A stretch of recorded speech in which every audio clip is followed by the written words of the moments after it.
بسم اللہ الرحمن الرحیم۔ السلام علیکم۔ میں اپنے معزز سامعین کو اقرا اسلامک سٹوریز میں خوش آمدید کہتی ہوں اور امید کرتی ہوں کہ آپ لوگ جہاں بھی ہوں گے خیر و عافیت سے اور نیک کاموں میں مشغول ہوں گے۔ لیکن بحیثیت مسلمان ہمارا یہ فرض ہے کہ ہم اپنا کچھ وقت دین کے لیے بھی نکالیں تاکہ ہم اچھی اچھی باتیں سیکھ سکیں۔ تو چلیں وقت ضائع کیے بغیر چلتے ہیں آج کے موضوع کی طرف۔ میرا آج کا موضوع حضرت عمار بن یاسر رضی اللہ تعالیٰ عنہ کا تعارف۔ رسول اللہ صلی اللہ علیہ وآلہ وسلم کے جلیل القدر صحابی حضرت عمار رضی اللہ تعالیٰ عنہ کے والد حضرت یاسر رضی اللہ تعالیٰ عنہ کا تعلق دراصل ملک یمن سے تھا۔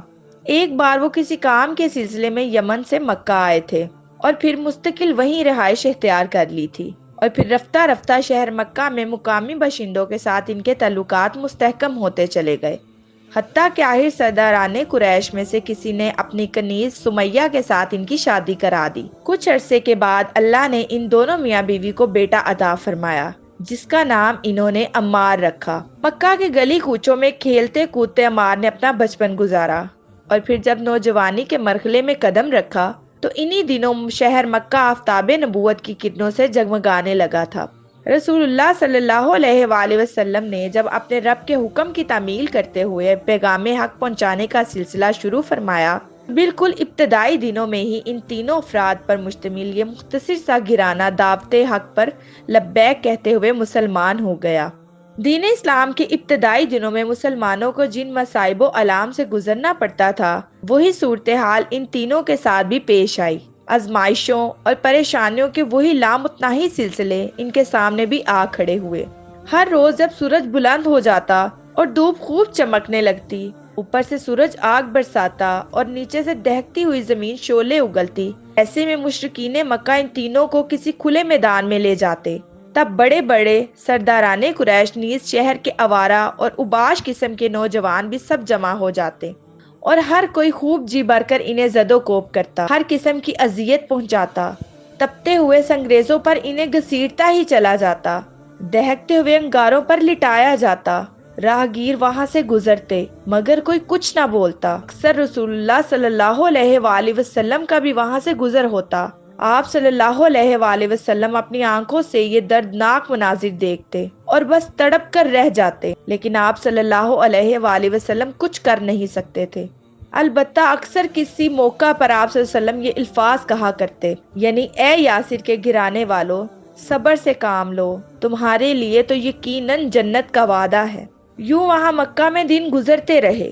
مشرکین مکہ کی طرف سے ایذا رسانیوں کے سلسلے بھی بدستور چلتے رہے، حتیٰ کہ ایک روز جب ہر کوئی ان مظلوموں اور بے کسوں پر خوب زور و شور کے ساتھ طاقت آزمائی کر رہا تھا اور ہر کوئی خوب بڑھ چڑھ کر مار پیٹ میں مشغول تھا، اسی دوران ابو جہل کا وہاں سے گزر ہوا۔ اس نے جب یہ منظر دیکھا تو وہ بھی ظلم و ستم کے اس سلسلے میں شریک ہو گیا، اور تب اس نے پوری قوت کے ساتھ اپنا نیزہ سمیہ کو دے مارا، جس کے نتیجے میں اسی وقت موقع پر ہی سمیہ کی موت واقع ہو گئی، اور یوں عمار کی والدہ سمیہ تاریخ اسلام میں پہلی شہید تھیں۔ اور پھر انہی دنوں ایسے ہی تکلیف دہ حالات میں ایک روز یاسر رضی اللہ تعالیٰ عنہ بھی اس دنیا سے منہ موڑ گئے، اور تب باقی رہ گئے تنہا عمار۔ ایسے میں مشرکین مکہ کی طرف سے وحشیانہ مظالم کا سلسلہ مزید شدت اختیار کر گیا۔ ان دنوں انہیں اس قدر تکلیفیں پہنچائی گئیں کہ آخری عمر اور وفات تک ان تکلیفوں کے آثار اور ان زخموں کے نشان ان کے جسم پر جا بجا نمایاں نظر آتے رہے۔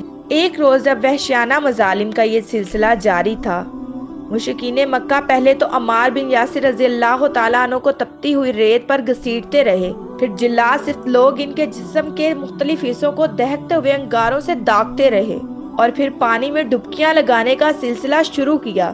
بار بار دیر تک عمار کا چہرہ پانی میں ڈبوئے ہوئے رکھتے تاکہ سانس بند ہو جائے، اور اصرار کرتے کہ کلمہ کفر کہو، دین اسلام کی حقانیت کا نیز محمد صلی اللہ علیہ وآلہ وسلم کی نبوت کا انکار کرو۔ عمار بن یاسر رضی اللہ تعالیٰ عنہ انتہائی تکلیف کے باوجود راہ حق میں یہ تمام اذیتیں برداشت کرتے رہے، لیکن تکلیف کی شدت کی وجہ سے ان پر کچھ غشی طاری ہونے لگی، اور تب ہوش و حواس بھی ساتھ چھوڑنے لگے۔ ایسی کیفیت میں غیر ارادی طور پر اور لا علمی میں نہ جانے کب ان کی زبان سے کوئی نامناسب بات نکل گئی۔ کلمہ کفر انہوں نے کہہ دیا، تب اذیتوں کا وہ سلسلہ موقوف ہوا اور پھر رفتہ رفتہ ہوش و آواز بھی بحال ہونے لگے۔ تب انہیں کچھ یاد آنے لگا کہ ظلم و ستم اور زد و کوب کے دوران کے لوگ مجھے کلمہ کفر کہنے پر مجبور کر رہے تھے۔ تب میری زبان سے بے اختیار شاید کوئی نامناسب بات نکل گئی تھی۔ یہ سوچ کر یہ انتہائی پریشان اور شرمندہ ہونے لگے۔ اذیتوں کا یہ تمام تر سلسلہ جو عرصہ دراز سے چلا آ رہا تھا، اس پر یہ کبھی اس قدر پریشان نہیں ہوئے تھے کہ جس قدر آج اس بے خودی اور نیم بے ہوشی کی کیفیت میں بھی اپنی زبان سے کلمہ کفر نکل جانے کی وجہ سے پریشانوں اور پشمان تھے۔ کسی صورت انہیں چین نہیں آ رہا تھا۔ آخر بڑی ہمت کر کے اور موقع پا کر رسول اللہ صلی اللہ علیہ وآلہ وسلم کی خدمت میں حاضر ہوئے اور تمام ماجرا بیان کیا۔ اس وقت ان کی آنکھوں سے مسلسل آنسو بہہ رہے تھے۔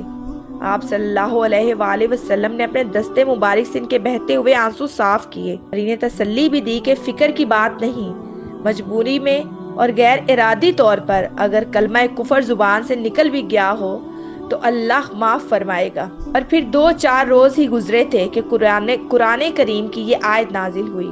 ترجمہ: جو شخص اپنے ایمان کے بعد اللہ سے کفر کرے سوائے اس کے کہ جس پر جبر کیا گیا ہو، جبکہ اس کا دل ایمان پر برقرار ہو، مگر جو لوگ کھلے دل سے کفر کریں تو ان پر اللہ کا غضب ہے اور انہی کے لیے بہت بڑا عذاب ہے۔